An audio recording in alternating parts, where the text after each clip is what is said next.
नमस्कार मंडळी, माझा आवाज येत असेल तर कमेंट बॉक्समध्ये लिहा. आवाज येतो आहे बरोबर, ओके म्हणून. म्हणजे मी सुरुवात करतो. ओके.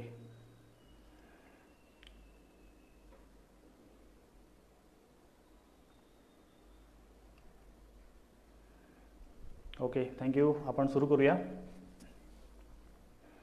नमस्कार, माझं नाव डॉक्टर पराग आणि आजच्या Indian dairy farmer association IDFA मार्फत आयोजित केलेल्या फेसबुक लाईव्ह या प्रोग्राममध्ये आपल्या सगळ्यांचं स्वागत आहे. आपल्या सगळ्यांनाच ह्या कार्यक्रमाची उत्सुकता आहे, मलाही आहे. आणि आज विविध प्रकारच्या पशु आहारशास्त्र, संतुलित पशु आहार याविषयी आपण सगळ्या प्रकारची माहिती घेणार आहोत. तर सर्वप्रथम मी माझी ओळख करून देतो. माझं नाव डॉक्टर पराग घोगळे. मी मुंबई पशुवैद्यक महाविद्यालय मुंबई येथून BVSc and H म्हणजे डॉक्टरची पदवी घेतली. त्यानंतर मी गुजरात कृषी महाविद्यालय या ठिकाणी माझं MVSc म्हणजे मास्टर ऑफ व्हेटरनरी सायन्स हे ॲनिमल न्यूट्रिशन म्हणजे पशुआहारशास्त्रामध्ये पूर्ण केलं. आणि त्यानंतर गेली 17 वर्ष मी विविध संस्थांमध्ये काम करून आता मी पूर्ण वेळ पशु आहार सल्लागार म्हणून काम करत आहे. तर यामध्ये मी ज्या संस्थात काम केलं त्या काही भारत आणि भारताबाहेरील संस्था होत्या. त्या भारताबाहेर मी काम केलं. आणि काही ज्या बहुराष्ट्रीय संस्था त्याच्यामध्ये नेदरलँड्स, फिनलँड्स आणि जर्मनी या ठिकाणच्या संस्था होत्या. तसंच महाराष्ट्र शासन याच्या कृषी उद्योग हा जो उपक्रम आहे त्यामध्ये आपल्याला सुग्रास नाव आपण ऐकलं असेल, सुग्रास पशुखाद्य यासाठी पण मी 7 वर्ष काम केलं. आणि त्यामध्ये मी डेप्युटी डायरेक्टर लेवलला होतो, व्यवस्थापक म्हणून. आणि त्यानंतर आता हे पूर्ण वेळ मी पशुआहारशास्त्रामध्ये काम सुरू केलेलं आहे. तर या IDFAचा हिरकणी हा जो कार्यक्रम आहे त्यामध्ये हा सुमारे 1.5 वर्षापूर्वी सुरू झालेला आहे. आणि हा जो कार्यक्रम आहे ह्याच्यामध्ये आपल्या राज्याबाहेरून, महाराष्ट्र राज्याबाहेरून ज्या काही गाई म्हशी आपल्या महाराष्ट्रामध्ये येतात आणि त्यामध्ये आपल्या सगळ्या दूध उत्पादकांचा खूप मोठ्या प्रमाणामध्ये पैसा खर्च होतो. आणि म्हणूनच हा सगळा पैसा वाचावा किंवा बाहेरून आपल्याला गाई म्हशी आणायला लागू नयेत म्हणून एक हा उपक्रम IDFAने हाती घेतलेला आहे. त्याचं नाव आहे हिरकणी. त्या टीमचा मी पण एक सदस्य आहे. आणि हा उद्देश हे आपलं हिरकणी ब्रीड आपल्या महाराष्ट्रामध्ये तयार करणं असं आहे. परदेशामध्ये किंवा आपल्या भारतामध्ये अशी काही ब्रीड्स तयार केलेली आहेत, पण ह्याला खूप मोठी मेहनत आहे आणि त्याला तेवढा वेळ पण लागणार आहे. आणि यासाठी विविध क्षेत्रामधील सुमारे 28 ते 30 हे तज्ज्ञ हे काम करणार आहेत. ह्याच्यामध्ये जेनेटिक्स आहे, ब्रीडिंग आहे, त्यानंतर गायनेकोलॉजी स्पेशलिस्ट आहेत, तसंच न्यूट्रिशन एक्सपर्ट आहेत, त्यानंतर व्यवस्थापन तज्ज्ञ आहेत आणि अजूनही काही तज्ज्ञ ह्या प्रोग्राममध्ये भाग घेणार आहेत. आजचा जो विषय आहे ह्या विषयामध्ये की आता जी सध्या आपल्याकडे पशुधन आहे या पशुधनाचं अजून आपल्याला दूध कसं वाढवता येईल. आणि हा जो कोरोनाचा पिरियड आहे थोडा कठीण काळ आहे सर्वांसाठीच, पण ह्या काळामध्ये आपलं नॉलेज कसं अपग्रेड करता येईल, आपल्याला नवीन नवीन गोष्टी कशा शिकता येतील. आणि हे सगळे काही जे तज्ज्ञ आहेत हे तज्ज्ञ आपल्या प्रत्येकाच्या घरामध्ये येऊन, म्हणजे हे फेसबुक लाईव्ह म्हणजे समोरासमोर चर्चा होईल अशा प्रकारे याचं नियोजन केलं जात आहे. दर आठवड्याला शुक्रवारी आपल्याला नवीन नवीन तज्ज्ञ मार्गदर्शन करतात. आणि ही नक्कीच एक कौतुकास्पद गोष्ट आहे की आपल्याला घरी बसून किंवा आपल्याला कुठे न जाता आपल्याला हे सगळं नॉलेज हे मिळणार आहे. हे सर्व तज्ज्ञ त्यानंतर तुम्हाला जे काही नॉलेज द्यायला त्यानंतरही उपलब्ध राहणार आहेत. आणि म्हणूनच आजचं फेसबुक लाईव्ह हे आपण संतुलित पशु आहार काळाची गरज, कारण सुमारे 70% खर्च जो आहे हा आपला पशु आहारावरती होतो. आणि काही पॉईंट्स मी ते लिहिलेत की जो हा खर्च हा आहार आपला बॅलन्स करून कसा आपल्याला वाचवता येईल.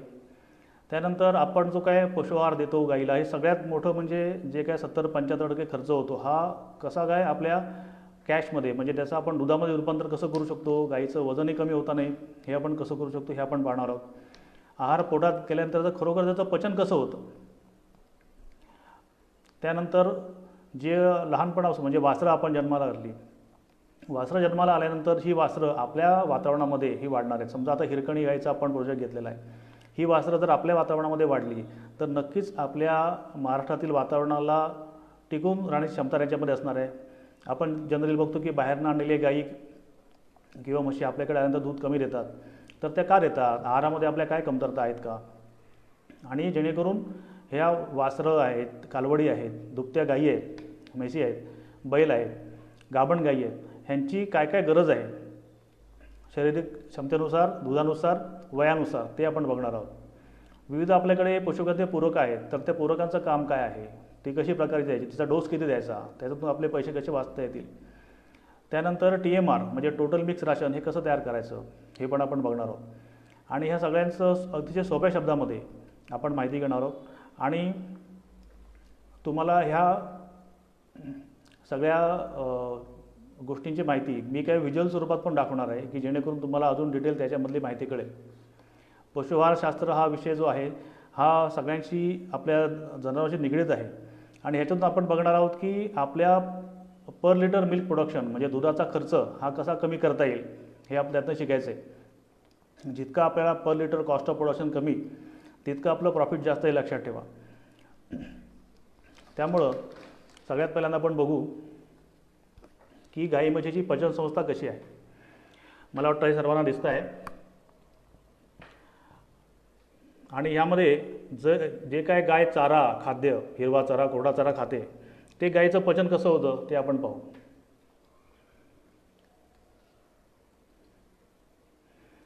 आता जे काय गाय खाणार आहे ते तिच्या तोंडातून अन्ननलिके मार्गे तिचं कोटीपोट म्हणजे मोठं पोट, त्यानंतर जाळीपोट, पहिलं जाळीपोट, त्यानंतर कोटीपोट, त्यानंतर तिसरं पोट जे आहे ते पडदेपोट, आणि चौथं पोट जे आहे ते अभेमधू म्हणजे खरं पोट या ठिकाणी येणार आहे. हे मला वाटतं हे तुम्हाला जास्त चांगल्या प्रकारे कळेल की ज्या प्रकारे गाय जे काय खाद्य खाते ते तिच्या अन्ननलिकेद्वारे आणि पोटामध्ये येतं. आता हे कोटीपोट म्हणजे सुमारे 150 ते 200 लिटरची ही टाकी आहे. आणि ह्या टाकीमध्ये हे सर्व खाद्य, चारा हे सर्व फर्मेंटेशन होतं आणि तिथून हे जे छोटे छोटे मायक्रोब्स आहेत किंवा बॅक्टेरिया व्हायरस, त्याकडे पुढे येतो मी, बॅक्टेरिया, फंगस आणि प्रोटोझोआ हे त्याला पचवतात. त्यानंतर चारही पोटातनं जाऊन मग ते आतड्यात जातं आणि आतड्यातून लहान आतडं, मोठं आतडं आणि न पचलेलं जे रेशन आहे किंवा आपलं पशुआहार आहे तो शेणावाटे बाहेर पडतो. तर हे थोडक्यात आपण त्याची पचनसंस्था बघितली. गाई म्हशीला 4 पोट आहेत, सगळ्याच माहिती आहे. आता हे मी आपल्यासाठी थोडं तयार केलं आहे की आपल्याला नेमकं कसं पचन होतं ते आपल्याला कळेल. की जेव्हा अन्ननलिके वाटे जेव्हा पशुआहार म्हणजे चारा, खाद्य हे सगळं जे गाईच्या पोटामध्ये येतं, तेव्हा हे सगळे ह्या पोटामध्ये साठवलं जातं आणि तिथे त्याचं पचन होऊन, म्हणजे पचन कोण करतं, गाय स्वतः पचन करत नाही, लक्षात घ्या. तुम्हाला गाईचं पोट हे शिकायची का गरज आहे, फर्मेंटेशन कसं होतं किंवा गाईच्या पोटाला, गाईची भाषा तुम्ही समजा आणि हे समजून घ्या की गाईचं नेमकं पचन कसं होतं. जसं आपल्याला 1 पोट आहे तसं गाईला 4 पोटं आहेत आणि ह्या 4 पोटामध्ये सगळ्यात पहिलं जे पोट आहे ते हे जाळीपोट आहे. जाळीपोटाचं त्या सगळ्याचे डिटेल्स मी तुम्हाला सांगतोच. जाळीपोट, त्याच्यानंतर रुमेन म्हणजे कोठीपोट, आणि ह्याच्यामध्ये हे असंख्य बॅक्टेरिया किंवा जीवाणू असतात. आता यांचं प्रमाण किती आहे, तर जीवाणू म्हणजे बॅक्टेरिया हे असंख्य प्रकारचे आहेत, त्याचे टाईप्स वेगवेगळे आहेत. प्रोटीन पचवणारे वेगळे आहेत, फायबर पचवणारे वेगळे आहेत, स्टार्च पचवणारे वेगळे आहेत, मिथेन तयार करणारे वेगळे आहेत आणि ह्यांचे असंख्य प्रकार आहेत. आणि हे सगळे बॅक्टेरिया आपल्या कोठीपोटामध्ये गाईच्या कायम त्या खाद्याचं किंवा चाऱ्याचं तोडफोड करायचं काम सुरू करतात आणि पचवायचं काम त्यांचं सुरू असतं. त्याच्यानंतर दुसरं जाळीपोटामध्ये जर एखादा अखाद्य वस्तू आली, दगड, माती वगैरे, तार वगैरे आलं तर तिथे ते पडून राहतं. त्यानंतर तिसरं पोट जे आहे ते पडदेपोट, जे आपल्या खाद्यामध्ये, चाऱ्यामध्ये पाणी आहे ते पाणी शोषून घ्यायचं काम ते करतं.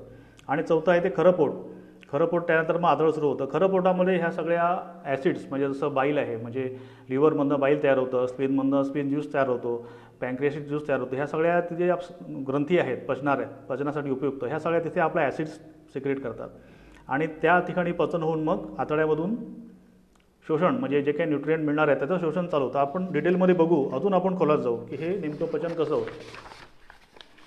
पहिलं पोट जे आहे हे बघा तुम्ही, हे जाळीपोट. ह्याचा आकार जो आहे तो मधमाशाच्या पोळ्यासारखा आहे. हे मधमाशाचं पोळं हे असं आतून दिसते स्ट्रक्चर. तर गाईच्या पोटामध्ये ह्याचं काम हे असतं, पहिल्या पोटाचं काम हे असतं की आपल्या समजा गाईच्या खाण्यामध्ये जी गाय आपली चारा खाते, एकदम वरच गाई चरायला जातात, तर चरताना वगैरे एखादा चुकून दगड वगैरे पोटात गेला किंवा अखाद्य वस्तू पोटात गेली तर ती वस्तू जी आहे ती इथेच पडते जाळी पोटामध्ये. ती त्याचा ग्रॅव्हिटेशनल फोर्स नाही म्हणजे गुरुत्वाकर्षणाच्या नियमानुसार ती खाली पडते आणि तिथेच राहते. त्यानंतर दुसरं पोट जे आहे ते कोटीपोट. ह्याचा आकार बघा, तुम्हाला ह्या लाईन दिसत आहेत, ह्या बोटासारख्या पॅपिले असतात आणि ह्यांचं काम असं, तुम्ही जर गाईच्या पोटाच्या कडेला किंवा जो जिथे बरगड्या संपतात त्या ठिकाणी जो त्रिकोण असतो, वरचा कणा आणि खालचा तो त्रिकोण असतो, त्या ठिकाणी जर तुम्ही हात लावलात, जोरात दाबून धरलं, तर तुम्हाला 1-2 मिनटामध्ये 2 ते 3 तिथे वेव्ज जाताना दिसतील. त्या ह्या कोटीपोटाच्या त्या जितक्या त्या वेव्ज चांगले असतील तितकं त्या गाईचं पचन जे आहे, समजायचं की आतमध्ये काम सुरू आहे, आतमध्ये पचनाचं काम सुरू आहे. तर रुग्ण आणि ह्या असंख्य बॅक्टेरिया ह्या पोटामध्ये असतात, त्याचा पण आपण पुढे फोटो बघूया. त्यानंतर तिसरं पोट जे आहे ते पडदेपोट आहे. ह्याचं जे काय स्ट्रक्चर आहे ते असं पडद्यांसारखं आहे आणि हे पाणी शोषण्याचं काम ते करतं. आणि हे चौथं पोट आहे, तुम्हाला आम्ल दिसेल, त्याच्यामध्ये कलर पण थोडासा ग्रीन आलेला आहे बाईलचा. तर हे सगळे 4 पोटं ॲक्च्युअल तशी दिसतात आतून. आणि ह्या म्हणजे एवढं तुम्ही हे समजून घ्या की ह्या गाईचं नेमकं पचन कसं होतं. हे जे चेंबर आहे, एकदा गाईच्या पोटामध्ये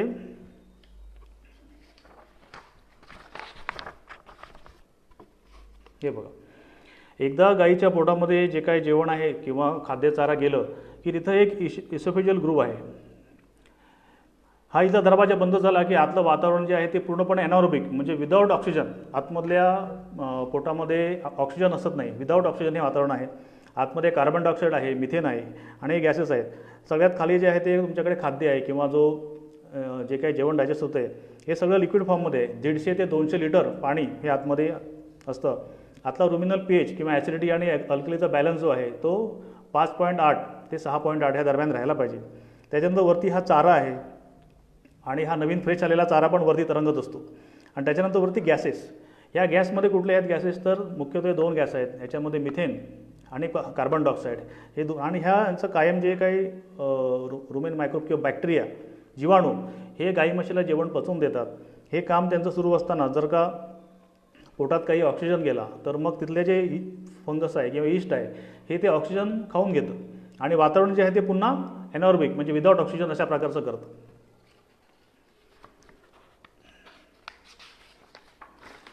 आता हे नेमके बॅक्टेरिया व्हायरस हे नेमके कसे दिसतात, तर हे बघा की हे बॅक्टेरिया जे आहेत हे खूप प्रकारचे आहेत, असंख्य प्रकारचे बॅक्टेरिया आहेत. आणि ह्यांचं काम असतं की जे काही तुम्ही खाद्यामध्ये जे काही प्रोटीन्स आहेत, फायबर्स आहेत, कार्बोहायड्रेट्स आहेत, त्यानंतर व्हिटॅमिन्स आहेत, मिनरल्स आहेत, ह्यांचं सगळं आपल्या बॉडीसाठी तयार करायचं म्हणजे आपली स्वतःची बॉडी बनवायची म्हणजे याला म्हणतो आपण मायक्रोबियल प्रोटीन. जे काही गाईला न्यूट्रिशन मिळतं त्यातील 70% न्यूट्रिशन 70% न्यूट्रिशन जे आहे ते तिला मायक्रोबियल प्रोटीन म्हणजे ह्या बॅक्टेरिया, प्रोटोझोआ आणि फंगस ह्यापासून मिळतं. आणि उरलेलं जे आहे ते 30% जे आपण म्हणतो बायपास होतं किंवा जे घटक आहे ते डायरेक्ट आतड्यात जाऊन पसतात. त्यानंतर हे प्रोटोझोआ हा सिंगल सेल ॲनिमल म्हणू आपण त्याला, की जो एकपेशीय प्राणी. बॅक्टेरिया म्हणजे काय किंवा जीवन म्हणजे काय, एकपेशीय वनस्पती. आणि प्रोटोझोआ म्हणजे एकपेशीय प्राणी. हे किती असतात, बॅक्टेरिया जे असतात त्या एका ml मध्ये, एका मिलीलिटरमध्ये 10 कोटी, 9 ते 10 कोटी इतकं प्रमाण असतं. म्हणजे तुम्ही विचार करा की त्यांचं किती मोठं प्रमाण गाईच्या पोटामध्ये आहे किंवा म्हशीच्या पोटामध्ये आहे. प्रोटोझोआचं प्रमाण असतं 5 ते 6 कोटी. आणि हे जे फंगाई आहेत या फंगाईचं प्रमाण असतं 3 ते 4 कोटी. हे एका ml मध्ये ह्या सगळ्यांचं प्रमाण आहे. आणि इतक्या मोठ्या प्रमाणामध्ये रुमिनल कड म्हणतो की ज्याला आपण जठर रस किंवा कोठीपाडील रस आपण जो म्हणतो ह्या रसामध्ये. आणि या सगळ्यांचं काम असतं की जे काय खाद्य चारा तुम्ही काय देणार आहात हे सगळं तुम्हाला गाईला पचवून द्यायचं. आणि हे कुठल्याही बाहेरच्या वातावरणात जिवंत राहू शकत नाहीत, हे फक्त गाईच्या पोटामध्येच जिवंत राहू शकतात. त्याच्यामुळे गाईच्या पोटात ह्यांना असं वातावरण मिळतं की जेणेकरून हे जिवंत राहतील आणि गाई म्हशींना जेवण पचवून देतील. ह्याला आपण म्हणतो सिम्बायोटिक रिलेशनशिप म्हणजे दोघांनाही फायदेशीर अशी त्यांची दोघांची पण रिलेशनशिप आहे. तर लक्षात घ्या की आता हे काय करतात ते आपण पाहू.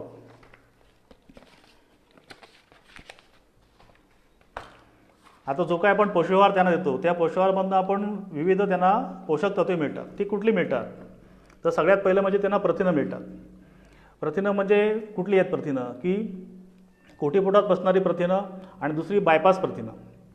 बायपास प्रथिनं जी आहेत ती गाई म्हशींच्या पोटातून बायपास होऊन डायरेक्ट आतड्यात जातात आणि तिथून बसतात, 3 पोटांतून बायपास होऊन. आणि कोटीपोटामध्ये बसणारी जी प्रथिनं आहेत ही प्रथिनं गाई म्हशींना जेवण पचवून देतात किंवा पचवून देणारे जे बॅक्टेरिया त्यांचं स्वतःचं शरीर बनतं आणि त्या मायक्रोवेल प्रोटीनमध्ये कन्वर्ट होतात. त्यानंतर स्निग्ध पदार्थ म्हणजे फॅट किंवा ऑइल्स. हे स्निग्ध पदार्थ 2 प्रकारचे आहेत, एक सॅच्युरेटेड आणि एक अनसॅच्युरेटेड. म्हणजे एक संतृप्त आणि असंतृप्त. जे आपलं लिक्विड आहे म्हणजे आपलं जे तेल असतं, आपण कुठलंही तेल घेतलं, पाम तेल घेतलं, ज्या रूम टेम्परेचरला ते आपल्या रूम टेम्परेचरला ते बेसिक लिक्विड असतात त्यांना आपण म्हणतो आपण अनसॅच्युरेट्स. आणि जे आपल्या रूम टेम्परेचरला सॅच्युरेट असतात म्हणजे घट्ट होतात, तसं तूप आहे किंवा त्यांना आपण म्हणतो की सॅच्युरेट फॅटी ॲसिड्स. त्यानंतर पिष्टमय पदार्थ आहेत म्हणजे कार्बोहायड्रेट्स आहेत. कार्बोहायड्रेट्स आहेत आणि त्याला म्हणतो आपण पिष्टमय पदार्थ किंवा स्टार्च, त्याला म्हणतो आपण शुगर किंवा स्टार्च. शुगर किंवा स्टार्च म्हणजे आपल्या शर्करा जी असते ती शर्करा पचण्याचं काम काही बॅक्टेरिया करतात. त्यानंतर तंतुमय पदार्थ म्हणजे फायबर्स आता कशामध्ये आहे तर फायबर चाऱ्यामध्ये आहेत. आता चाऱ्यातील फायबर्स पोटात गेल्यानंतर त्याचं पचण्याचं काम ते फायबर डायजेस्टिंग बॅक्टेरिया करतात. त्याच्यामध्ये कुठले पदार्थ आहेत तर सेल्युलोज, हेमिसेल्युलोज आणि लिग्निन. हेमिसेल्युलोज आणि लिग्निन ह्या तीन प्रकारचे फायबर्स असतात. त्यानंतर कुठली आहेत तर खनिजे आहेत, मोठी खनिजे कुठली आहेत तर त्यामध्ये कॅल्शियम आहे, फॉस्फरस आहे, मॅग्नेशियम आहे, पोटॅशियम आहे. ही मोठ्या किंवा मॅक्रो खनिजे मोठ्या प्रमाणात लागणारी खनिजे हे आहेत. आणि त्यानंतर मायक्रो खनिजे लहान प्रमाणात लागणं, त्याच्यामध्ये झिंक आहे, कॉपर आहे, कोबाल्ट आहे, मॅंगनीज आहे, सेलेनियम आहे, क्रोमियम आहे. आणि त्यानंतर जीवनसत्वे म्हणजे व्हिटॅमिन्स. हे व्हिटॅमिन्स आपल्या गाई म्हशींना आपल्या फर्टिलिटी किंवा बाकीच्या गोष्टी डे टू डे त्याच्या ज्या पचन आहे किंवा बाकीच्या ॲक्टिव्हिटीज आहेत त्यासाठी आपल्याला जीवनसत्वे पण लागतात. आता आपल्याला प्रथिने कशामधून मिळतात ते तुम्हाला सांगून टाकतो. की प्रथिने जी आहेत, जे ऑइल सीड्स आहेत म्हणजे आता आपल्याकडे जे ऑइल निघाल्यानंतर ज्या पेंडी उरतात म्हणजे जसं की शेंगदाण्याची पेंड आहे, सरकी आहे, त्यानंतर शेंगदाणा आहे, सरसो आहे म्हणजे मस्टर्ड आहे, मोहरीची पेंड आहे, सनफ्लॉवर आहे. ह्या विविध पेंडीपासून तेल काढल्यानंतर जे ते उरतं त्याला आपण म्हणतो की त्यातून आपल्याला प्रोटीन्स मिळतात. त्यानंतर आपल्याला स्निग्ध पदार्थ किंवा फॅट्स हे आपल्याला जो मका आहे किंवा ज्या काही पेंडी आहे त्यातनं काही तेलवर्गीय पदार्थ मिळतात आणि काही बायपास फॅट त्यातून आपल्याला फॅट्स मिळतात. त्यानंतर पिष्टमय पदार्थ म्हणजे कार्बोहायड्रेट्स हे आपल्याला मका आहे, ज्वारी आहे, गहू आहे ह्यातून आपल्याला कार्बोहायड्रेट्स मिळतात. त्यातून काही प्रमाणात मळी आहे किंवा शुगर, त्यातून आपल्याला साखर मिळते. त्यानंतर तंतुमय पदार्थ म्हणजे फायबर हे जे आहे ते आपल्याला चारा आणि सगळ्या प्रकारचा चारा ह्यातून आपल्याला फायबर्स मिळतात. आणि फायबरमध्ये कुठले घटक आहेत तर ते सेल्युलोज, हेमिसेल्युलोज आणि लिग्निन. ह्यातलं हे सेल्युलोज हे पूर्णपणे पचतं आपल्या गाई म्हशींच्या पोटातील बॅक्टेरियांना. हेमिसेल्युलोज हे 50% अर्ध पचतं आणि लिग्निन हे पूर्णपणे पचत नाही, हे शेणामध्ये बाहेर पडतं. तर हे जे फायबर आहे हे फायबर म्हणजे बेसिकली आपला कडबा कुट्टी आहे, हिरवा चारा आहे, कोरडा चारा आहे, ह्यातून तुम्हाला हे सगळे फायबर्स आणि बाकीचे घटक मिळतात. खनिज मिश्रणातून आपल्याला खनिजे मिळतात आणि व्हिटॅमिन्स, हिरव्या चाऱ्यातून आपल्याला व्हिटॅमिन्स मिळतात. आता आपल्याला हे कुठले घटक आहेत हे तर पशुखाद्य आपण सगळ्यात म्हणजे गाई म्हशींना देतो पाणी. त्या पाण्यानंतर त्यामध्ये आहेत पशुखाद्य, त्याच्यामध्ये खाद्य, पेंड आणि भरडा. यातून गाई म्हशींना मेन किंवा मुख्यत्वे त्यांना आपण म्हणतो की प्रथिने, फॅट किंवा ऑइल्स आणि कार्बोहायड्रेट्स मिळतात. हिरवा चाऱ्यामध्ये 2 प्रकार आहेत, एक एकदल आणि द्विदल. द्विदल चाऱ्यामध्ये जे बरसीम किंवा लसूण घास, बऱ्यापैकी आपण शेतामध्ये आपल्या लसूण घास करतो, ह्या लसूण घासामध्ये प्रोटीन्स खूप चांगली आहेत. तुम्हाला 21 ते 22% प्रोटीन्स आहेत आणि ही प्रोटीन नक्कीच गायींसाठी खूप चांगलं काम करतात. त्यानंतर एकदल चाऱ्यामध्ये आपल्याकडे मका आहे, ज्वारी आहे किंवा तत्सम एकदल जो चारा आपण हिरवा मका करतो किंवा ज्वारी करतो त्याचे पण खूप सारे प्रकार आलेले आहेत. आणि त्यामध्ये आपल्याला माहिती असेल की पॅक्च्युंग 1 आहे किंवा DHN 6 आहे, नवीन व्हरायटी त्याच्यामध्ये येत आहे, DHN 9 आहे. तर ह्या सगळ्या व्हरायटीमध्ये प्रोटीन जास्त आहे. जितकं प्रथिनं तुम्हाला जास्त मिळेल चाऱ्यातून तितकं तुमचं डिपेंडन्सी जी आहे ती खाद्यावरती किंवा ती कमी होत जाईल. त्यानंतर सायलेज. आता सायलेज बऱ्यापैकी आपल्याकडे फार्मर्स करतायत. तर हे सायलेज करायचं महत्त्व काय आहे, तर जे काही फर्मेंटेशन ॲनॉरोबिक म्हणजे विदाऊट ऑक्सिजन फर्मेंटेशन गाईच्या पोटामध्ये होणार आहे, हेच जर फर्मेंटेशन आपण बाहेरच करून दिलं, म्हणजे रेडीमेड जर तिला पचलेला चारा जर आपण दिला, तर त्याचा फायदा नक्कीच त्या गाई म्हशींना लगेच पचण्यासाठी होणार आहे. त्याला पचायला वेळ लागणार नाही, लगेच तो लगेच ते चारा पचेल आणि त्यामुळं दूध वाढ आणि फॅट वाढ याच्यामध्ये आपल्याला फरक दिसेल, असं त्याचं ते तत्व आहे.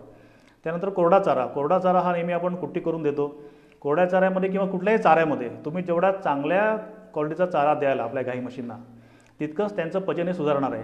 हलक्या क्वालिटीचा किंवा न पचणारा किंवा काही मिळत नाही म्हणून आपण जो चारा जर आपण त्यांना दिला, तर हे लक्षात घ्या की ही जनावरं फक्त चारा पचवणारी जनावरं आहेत आणि जितका त्यांना तुम्ही क्वालिटी चारा द्याल तितकं त्यांचं दूध आणि फॅट ह्याच्यामध्ये हे वाढ होणार आहे. ह्याच्यामध्ये पचनामध्ये काय होतं की जेव्हा आपण त्यांना प्रोटीन्स देतो त्याच्यातून किंवा त्यांना आपण ह्या सगळ्या न्यूट्रिशन देतो आहारामधून, तर हे आहारातून त्यांना जे पोटात गेल्यानंतर जसं स्टार्च आहे किंवा हे मका आहे, हे पोटात गेल्यानंतर त्याच्यामध्ये व्हॉलाटाईल फॅटी ॲसिड म्हणजे 3 प्रकारचे ॲसिटिक, प्रोपियोनिक आणि ब्युटारिक हे 3 ॲसिड्स पोटात तयार होतात. थोडक्यात आपण असं एक सोपं लक्षात ठेवू. आणि ह्याच्यामध्ये जर आपण जास्त प्रमाणात मका किंवा गहू असं वाढवलं तर त्या पोटामध्ये लॅक्टिक ॲसिड तयार होतं आणि हे त्याच्यामुळे काय होतं की रुमेनचा जो pH आहे, हा pH हा नेहमी वरखाली होत असतो किंवा तो ॲसिडिक लेवलला जातो, आम्ल लेवलला जातो. आणि हे आपल्या गाईचं पचन चांगलं आहे की नाही हे आपल्याला कसं बघायचं आहे. आता सर्वांनी एक काम करायचं की आपल्या ज्या गोठ्यामध्ये गायी आहेत त्या 3-4 गायींचं शेण घ्यायचं. ते शेण नळाच्या पाण्याखाली किंवा कुठल्याही पाण्याखाली धुवायचं आपल्या एखाद्या जुन्या कपड्यामध्ये किंवा जुन्या गाळणीमध्ये ते घेऊन, तर आपण ते धुवून बघितलं आणि जो हिरवा रंग जाईपर्यंत ते धुवायचं आणि त्यानंतर जो चोथा उरेल तो चोथा पूर्ण पाणी काढल्यानंतर आपण त्याचं ॲनालिसिस करायचं. आपल्याला लगेच लक्षात येईल की आपल्या गाईंचं पचन कसं आहे, आपण जे काही तिला खाद्य चारा सगळ्या गोष्टी देतो आहे ते तिला बरोबर पचतं आहे की नाही हे तुम्हाला लगेच लक्षात येईल. दुसरा पॅरामीटर जो आहे तो म्हणजे गाईची रवंत करायची प्रक्रिया. ज्या गाई रवंत करतात त्यामध्ये जे काही तिने चारा खाल्लेला आहे किंवा तो पोटातून तोंडात काढून तो जो चावून चगळून पुन्हा जेव्हा त्याच्यामध्ये लाळ मिक्स होते, हे बफरिंगचं काम म्हणजे जे पोटामध्ये जे ॲसिड तयार होत आहेत ते ॲसिड न्यूट्रल करायचं काम जे आहे ते लाळीतले घटक करतात. त्याच्यामध्ये जे कार्बोनेट्स आहेत हे घटक आपण जे तिला सोडा बायकअप खायला देतो ते त्यासाठी की ते जे कार्बोनेट्स आहेत हे ॲसिडिटी कमी करतील. आणि हे आपल्याला बघायचं आहे आपल्या गाई म्हशींची पोटामध्ये ॲसिडिटी आहे का, हे तुम्हाला जेव्हा त्या रवंत करतात त्या रवंतच्या प्रकारावर लक्षात येईल की जो आपला जो पांढऱ्या कलरचा जो फ्रॉथ आहे किंवा तो फ्रॉथ जेवढा चांगला येईल, घट्ट येईल ते चांगलं आहे. जेव्हा तर त्या तिच्या जबड्याखाली जर लाळ असेल, लाळीच्या जर अशा 2-3 रेषा जर बाहेर असतील तर ह्याचा अर्थ ते पोटामध्ये ॲसिडिटी आहे. ह्या सोप्या गोष्टी तुम्ही ओळखायला शिकलं पाहिजे. तुम्हाला गाईचं सिम्पटम्स किंवा गाई आपल्याला सिग्नल देते की मी कशी आहे, मी आजारी आहे का, चांगली आहे का, हे सगळे तुम्ही शिकायला पाहिजेत, जेणेकरून आपल्याला गाईची भाषा कळेल. आपण ज्या गोठ्यात राहतो आपण सगळे खूप गाईवरती प्रेम करतो आणि हे सगळे गाईचं पचन, ह्या पचनावरती आपण अशासाठी लक्ष दिलं पाहिजे. कारण जो फर्मेंटेशन जो व्हॅट आहे, जे चेंबर आहे, कोठीपोट, पडदेपोट, खरंपोट, जाळीपोट, हे 4 पोटांचं जे काही चेंबर आहे, हे चेंबर आतमध्ये फर्मेंटेशन प्रक्रिया जितकी उत्तम होईल, जितकी चांगली होईल आणि ती चांगली कधी होईल, जितक्या आतमध्ये बॅक्टेरिया जास्त वाढतील तेव्हा ते चांगलं होईल. तर बॅक्टेरिया कधी वाढतील, जेव्हा पोटाचा pH चांगला असेल. आणि पोटाचा pH चांगला कधी होईल की जेव्हा गाईच्या पोटामध्ये बफरिंग ॲक्शन असेल, तिचे लाळ प्रॉपर पोटात जाईल आणि जेणेकरून आतला pH बॅलन्स राहील, नंबर ऑफ बॅक्टेरिया वाढतील, तुमचं पचन चांगलं राहील. शेणावाटे आपल्याला नक्कीच कळेल की आपल्या गाईचं जितकं आपण दूध वाढत जाईल, गाईचं जितकं दूध वाढत जाईल तितकं न्यूट्रिशन त्याच्याकडे आपण येऊ की त्यांना आपण काय काय न्यूट्रिशन द्यायचं आहे. त्यानंतर पूरक जो आहे त्याच्यामध्ये पूरकांमध्ये आपण त्याला खनिज मिश्रण किंवा मिनरल मिक्सचर देतो. बऱ्याच लोकांचा मला प्रश्न येतो की मिनरल मिक्सचर नेमकं किती द्यायचं. तर लक्षात घ्या की मिनरल मिक्सचर त्याच्यामध्ये जे घटक आहेत ते मेनली सगळे मिनरल्स आहेत. कॅल्शियम असेल, फॉस्फरस असेल, मॅग्नेशियम असेल. आता आपण एक उदाहरण ठेवू की आपल्या मिनरल मिक्सचरमध्ये तुम्ही जे काही वापरता त्याच्यामध्ये 20% किंवा 20% कॅल्शियम आहे. आता गाईला कॅल्शियम किती लागतं, जर आपल्या गाईचं दूध 10 लिटर आहे आणि आपल्या गाईच्या शरीरातून 1 लिटर दुधातनं 1.2 ग्रॅम कॅल्शियम बाहेर जातो आहे, तर याचा अर्थ 10 लिटर दुधातनं 12 ग्रॅम आणि 20 लिटर दुधातनं 24 ग्रॅम कॅल्शियम जो आहे तो शरीराबाहेर चाललेला आहे. तर लक्षात घ्या, एक 15 लिटर ते 20 लिटर दुधाची गाय आहे आणि आपल्या मिनरल मिक्सचरमध्ये किती घटक आहेत, तर एका 100 ग्रॅममध्ये त्याच्यामध्ये 20% कॅल्शियम आहे. तर त्याप्रमाणे तुम्हाला 125 ग्रॅम तेवढं मिनरल मिक्सचर त्या तुमच्या 15 ते 20 लिटरच्या गायीला तुम्हाला द्यावं लागेल. जर त्या गायीचं दूध 10 लिटर असेल तर तुम्हाला 60 ग्रॅम मिनरल मिक्सचर द्यावं लागेल. बऱ्याचशा पॅकेटवरती असतं की 25-30 ग्रॅम, तसं तुम्ही जाऊ नका. तुमच्या दुधाच्या प्रमाणानुसार जे मिनरल्स आहेत किंवा खनिज मिश्रण आहे, मिनरल मिक्सचर आहे, ते तुमच्या 10 लिटरच्या गाईला 60 ग्रॅम किंवा 20 लिटरच्या गाईला 100 ग्रॅम ह्या प्रमाणात तुम्ही वाढवत नाही. आणि जर तुमच्या गाईचं दूध 40 लिटर असेल तर 40 लिटरला तुम्हाला 200 ग्रॅम मिनरल मिक्सचर रोज द्यायची गरज आहे, हे पण लक्षात घ्या. त्याच्यानंतर आपण येऊ बायपास फॅट ह्या विषयाकडे, की बायपास फॅटमध्ये हे काय आहे तर एनर्जी आहे. तर हे आता सगळ्यात कॉमन झालं आहे, हा कम्युनिटी आयटम झालेला आहे. तर तुम्ही बायपास फॅट देताना त्याच्यामध्ये सॅच्युरेट बायपास फॅट आहे, अनसॅच्युरेट बायपास फॅट दोन्हीची गरज आहे जनावर. जसं सॅच्युरेटमध्ये आपल्याकडे पामिटिक ॲसिड आहे, अनसॅच्युरेटमध्ये ओलेइक ॲसिड आहे किंवा लिनोलेइक ॲसिड आहे, ह्यांची पण फर्टिलिटीसाठी गरज आहे. तेही तुम्ही त्यांना द्या. आणि त्यांचं प्रमाण जे आहे ते एका लिटरला 10 ग्रॅम या प्रमाणात आपण त्यांना द्यायचं आहे. जितकं दूध वाढत जाईल, जसं तुम्ही आता सोडा देता, बरेच जण म्हणतात की ॲसिडिटीचा सोडा द्यायला पाहिजे, मग ते काढापिठाचं टोपण द्या किंवा 30 ग्रॅम द्या, असं देऊ नका. तुमचं दूध जसं वाढत जाईल त्या प्रमाणात तुम्ही त्यांना 10 लिटरच्या गाईंना आपण हे 50 ग्रॅम देऊ शकतो, 20 लिटरच्या गाईंना आपण 100 ग्रॅम देऊ शकतो. जेवढं दूध असेल त्या प्रमाणात तुम्ही ते वाढवत न्या. त्यानंतर मॅग्नेशियम ऑक्साईड नावाचा एक चांगला बफर आहे की जो सोडा आणि ते बफर दोघांची ॲक्शन चांगली आहे. तर मॅग्नेशियम ऑक्साईड एक 50 ग्रॅम. मॅग्नेशियममुळे काय होतं की मॅग्नेशियममुळे मी सांगितलं अगोदर की कॅल्शियम, जो शरीरामध्ये कॅल्शियम आहे ते ओळखण्याची क्षमता चांगली होते. त्यामुळं जेव्हा तुम्ही गाईला सोडा द्याल किंवा बफरिंग एजंट्स द्याल तर त्याचं प्रमाण जे आहे ते दुधाच्यानुसार तुमचं हे वाढत गेलं पाहिजे. त्यानंतर जी काही पूरक अजून आहेत त्यामध्ये पचनासाठी जे आपण घटक टाकतो त्याच्यामध्ये प्रोबायोटिक्स आहेत, प्रीबायोटिक्स आहेत, ह्याचाही वापर आपण करतो जेणेकरून पोटातले बॅक्टेरिया, यीस्ट आहे हे वाढलं पाहिजे. आणि फंगस, यीस्ट म्हणजे it's a type of fungus आहे एक प्रकारची. त्यांचा नंबर जेवढा वाढेल, जेवढं पोटातलं ऑक्सिजन नाहीसा होईल, जितक्या बॅक्टेरिया पोटातल्या वाढतील तितकं पचन हे चांगलं होणार आहे. त्यानंतर संक्रमण काळ, म्हणजे जेव्हा गाय आता विणार आहे त्या विणाच्या काळामध्ये आपण गाईला काही स्पेशल न्यूट्रिशन द्यायला पाहिजे. आणि त्यामध्ये एक घटक येतो तो म्हणजे कोलिन. बरेच लोकांना विचारतं की कोलिन नेमकं कसं काम करतं. तर जेव्हा गाय विते किंवा विणार असते त्यावेळी आपण म्हणतो की कास खाली उतरते किंवा दुधाला आता तयारी होते आहे. आणि ह्यावेळी नेमकं काय होतं की गाईच्या शरीरामधून जे बॉडीवरचं फॅट आहे, जे काय तिने गाभण असताना फॅट किंवा सगळं आपल्या शरीरामध्ये साचवलेलं आहे, हे फॅट वितळायला सुरुवात होते आणि ते वितळून रक्तामध्ये येतं. आणि नॉर्मल प्रक्रिया हे प्रत्येक जनावरांच्या शरीरामध्ये होत असते. आणि ते आल्यानंतर ते जातं लिव्हरकडे आणि लिव्हरमधून म्हणजे बॉडीच्या फॅटमधून दुधामधलं फॅट कन्वर्ट होतं किंवा त्याचं परिवर्तन होतं. आणि हे जेव्हा फॅट परिवर्तन होतं त्यावेळेस मग जेव्हा गाईचं दूध वाढतं आणि त्या प्रमाणात हा जो फ्लो वाढतो, रिक्वायरमेंट वाढते, आणि तेव्हा लिव्हर हे म्हणजे यकृत ही प्रक्रिया चांगल्या प्रकारे करू शकत नाही आणि तिला गाईला फॅटी लिव्हर नावाचा आजार होतो.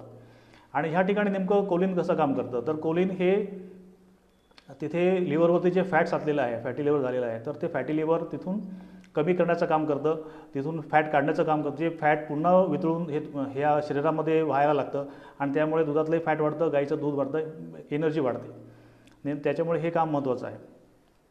त्यानंतर मिथ्योनिन नावाचं आहे किंवा लायसिन ह्या नावाची अमायनो ॲसिड्स आहेत. जसं आपण म्हटलं की प्रोटीन, पण हे प्रोटीन हा एक घटक नाही आहे. प्रोटीनमध्ये जवळपास 27 प्रकारची अमायनो ॲसिड्स आहेत. आणि ही अमायनो ॲसिड्स त्यातली 9 आहे ती एसेन्शियल आहेत. त्याच्यामध्ये हे मिथ्योनिन आहे, लायसिन आहे, हिस्टिडिन आहे.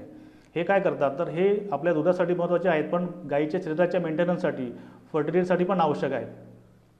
ज्या गाईंना व्याल्यानंतर मॅस्टायटिस होतो, किटोसिस होतो, मिल्क फिवर होतो, ह्या सगळ्यांचं जे रिझन आहे, हे सगळ्यांचं कारण जे आहे ते तिच्या गाभण काळातल्या खाद्यामध्ये किंवा आहारामध्ये दडलेलं लक्षात घ्या. ज्या गाईंना ऊर्जा कमतरता आहे किंवा तिला जे काही डेफिशियन्सी आहेत, या डेफिशियन्सीज आपल्याला तिला शेवटच्या गाभण काळामध्ये आपण त्या जो रेस्टिंग पिरियड आहे, त्याचा जो आरामाचा पिरियड आहे, ह्याच वेळी आपण त्या दूर करू शकतो. त्यानंतर आपण बघू की विविध वयोगटामध्ये वजनानुसार आणि दुधानुसार आपण आहार कसा दिला पाहिजे.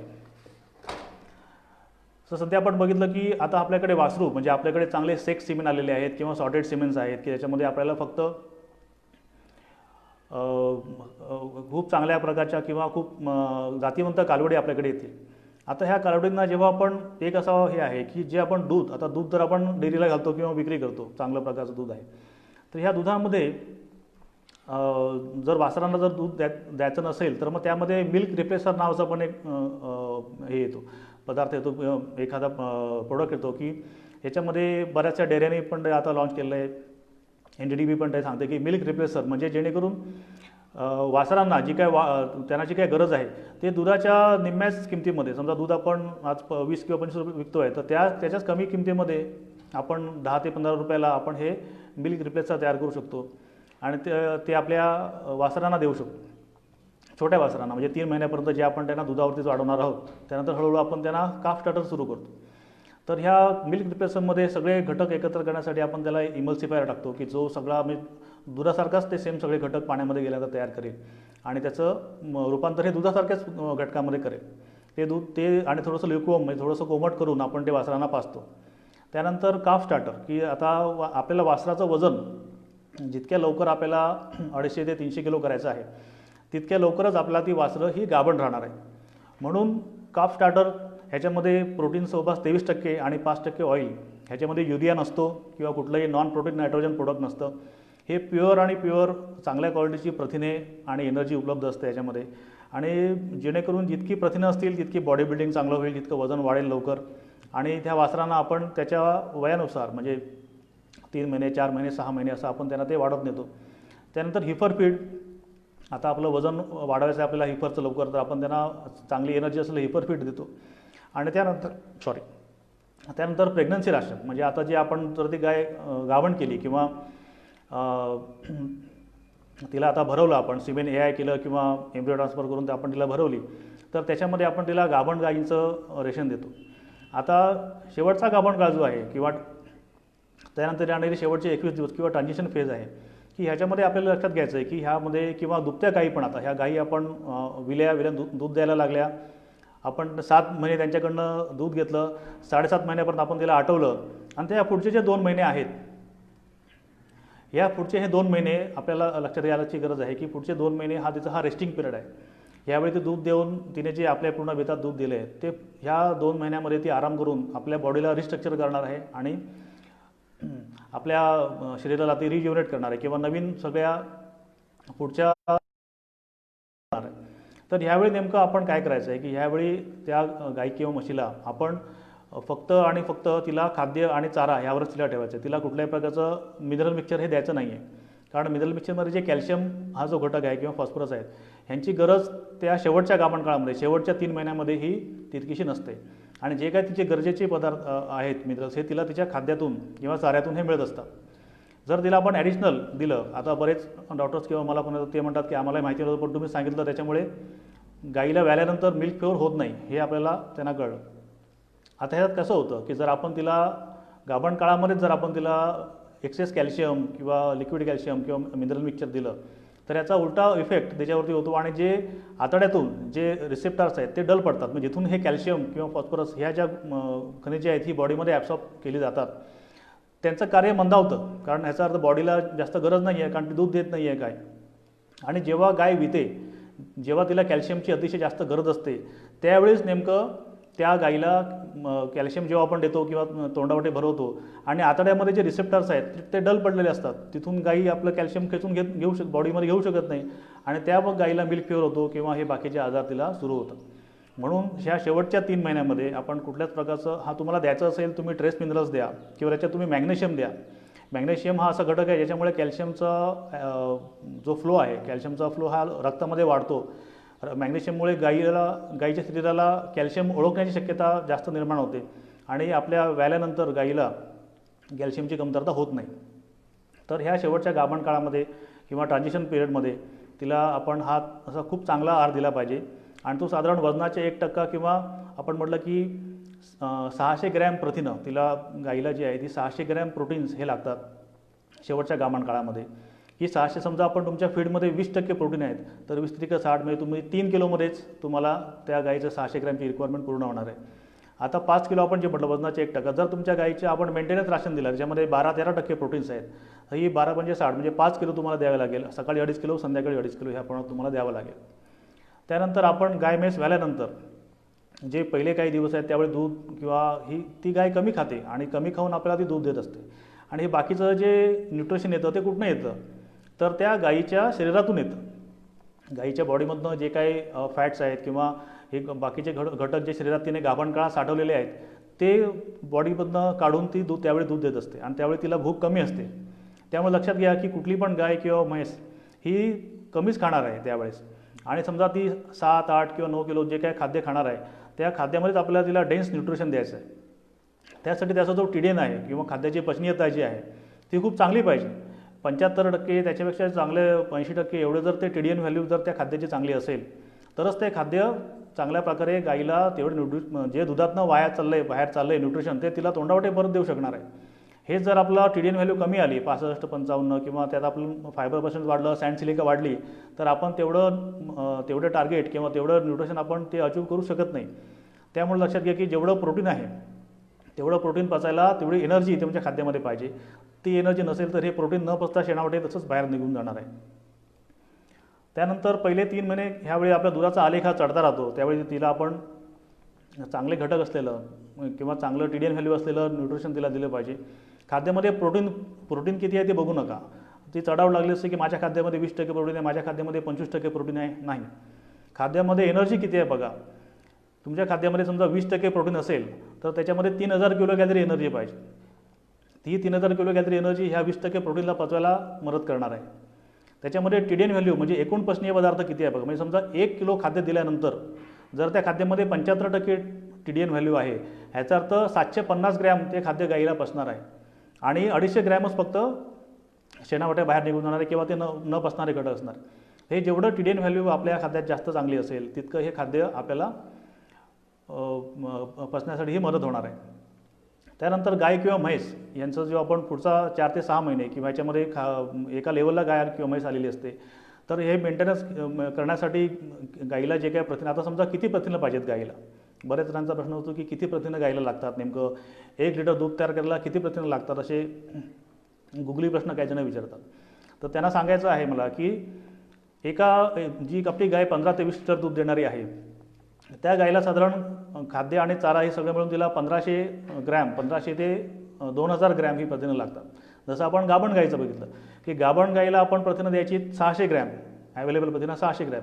तसं दुभत्या गायींना त्या प्रमाणामध्ये प्रथिनं वाढणार आहेत. आणि साधारण जे काय दुधामध्ये म्हणजे समजा 20 लिटरचं दूध आहे तर 20 लिटर दुधामध्ये साधारण 3.2% जर आपण प्रोटीन पकडलं तर त्याप्रमाणे तिला साधारण 640 ग्रॅम ती प्रथिनं जी आहे ती लागतात. आणि त्यासाठी सुमारे 3पट प्रथिनं ही तुमच्या खाद्यामध्ये असायला पाहिजे. त्यांचं कन्व्हर्जन जे आहे ते तुमच्या दुधाच्या प्रथिनामध्ये होणार आहे. त्याच्यामुळे तेवढं प्रोटीन तुमच्या गाईच्या खाद्यामध्ये असायला पाहिजे. त्यानंतर शेवटचे 7 ते 9 महिने ह्यावेळी दूध जे कमी होतं त्या प्रमाणामध्ये आपण तिला खाद्य कमी करायचं आहे. मात्र एखादी गाय आता तिच्या ड्रायमॅटर बेसिसवरती म्हणजे तिच्या वजनावरून जे आपण ड्रायमॅटर काढतो तर त्या ड्रायमॅटरवरती आपण त्यांना खाद्य देतो. म्हणजे समजा आता 500 किलोच्या गाईला आपण सगळ्यांच बघितलं की 15 किलो ड्रायमॅटर लागतं. पण जसं दूध तिचं वाढतं, जर दूध तिचं 35 लिटर 40 लिटर प्रमाणामध्ये वाढलं तर आपण तेवढं तिचं ड्रायमॅटर जे आहे ते 3%वरनं 3.5% 4% इतकं हे वाढवलं पाहिजे. मॅक्झिमम गाय जी असते आपण म्हणतो की दुधाच्या प्रमाणामध्ये निम्म पशुखाद्य किंवा 300 ग्रॅम.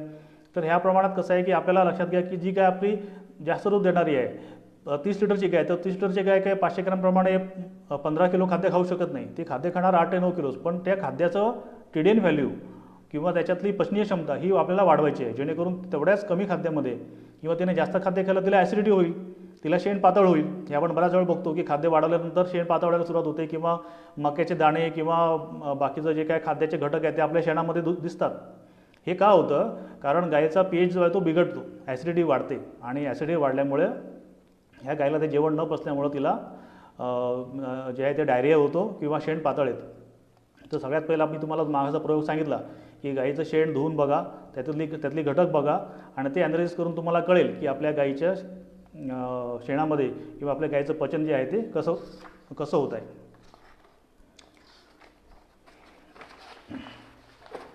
त्यानंतर पुढचा मुद्दा जो आहे तो पुढचा मुद्दा आहे की total mix ration. Total mix ration हा जो आपला आजचा मुद्दा होता की TMR म्हणजे काय.